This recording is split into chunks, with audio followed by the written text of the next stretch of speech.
Hello everyone, this is hermiesonajoplantvlogs, Dino Garden, and welcome back sa ating channel.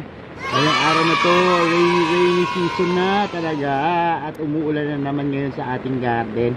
Kaya, yan, hindi tayo makagawa ng mga iba't ibang garden activities, ano.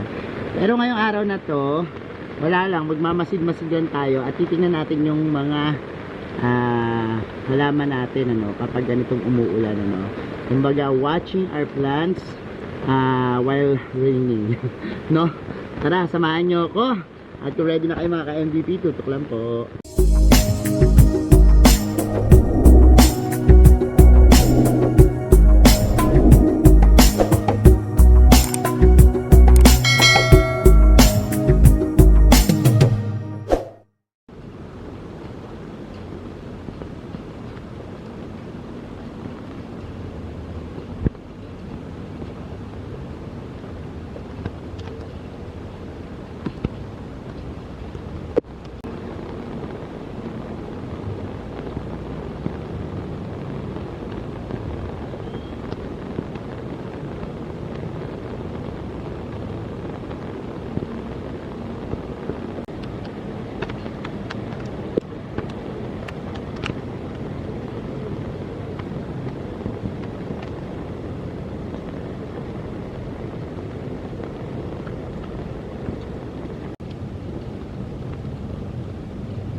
So ayan mga ka-MVP, napanood nyo na yung ating pag-ikot ng ating garden habang umuulan.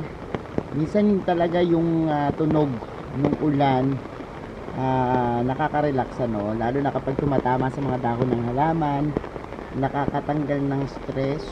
Masarap lang mag-watch tapos mag-isip ng kung ano-ano, tapos magkape na rin ano. At ayan, thank you so much sa pagsama nyo sa akin. Bukas hindi natin alam kung anong mangyayari sa panahon, pero I hope sana ligtas tayong lahat kapag umuulan, pati po yung mga halaman natin. Sana po ligtas kayong lahat ano. Thank you sa inyong pagsama sa akin ngayong araw na ito. At yan, sa mga mahilig sa halaman, sa gardening, mag-subscribe po kayo sa ating YouTube channel. Huwag po pong kalimutang i-hit yung notification bell para laging updated sa aming latest uploads. Pati po sa iba't iba nating social media accounts, sa ating TikTok, Instagram, Facebook pages. Search na po Hermie Sonajo or Mini Dino Park and Eco Garden. Makikita nyo na yan. Salamat na maraming mga ka-MVP. And this is Hermie Sonajo, nagsasabi sa inyo ng happy planting. Bye bye.